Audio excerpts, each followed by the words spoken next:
La Pino'z pizza outlet में burger से plastic का टुकड़ा मिलने का मामला सामने आया है।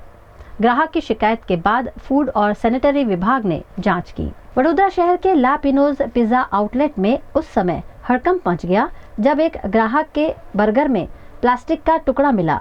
ग्राहक ने पूरी घटना का वीडियो बनाकर सोशल मीडिया पर वायरल कर दिया, जिसके बाद मामला तूल पकड़ गया। ग्राहक की शिकायत के आधार पर फूड विभाग और वडोदरा म्युनिसिपल कॉरपोरेशन के सैनिटरी विभाग ने संयुक्त रूप से आउटलेट की जांच की। जांच के दौरान प्लास्टिक मिलने की शिकायत सही पाई गई।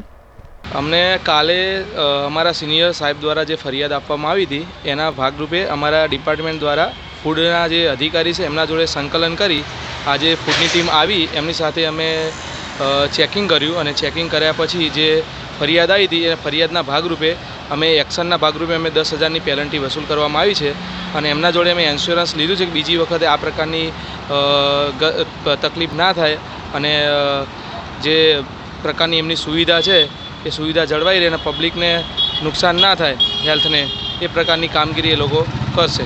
હા, અમારે જે કાર્યવાહી ઉપરથી જે સૂચન હતું અને ફૂડ સેફ્ટીની ટીમ હંગાતે જે કાર્યવાહી કરવાની હતી દંડની એ અમે કરી ચૂક્યા છે અને અમારે હાલ પ્લાસ્ટિકની જે ફરિયાદ હતી એ અમને મળી છે એના ભાગરૂપે અમે કાર્યવાહી કરી છે।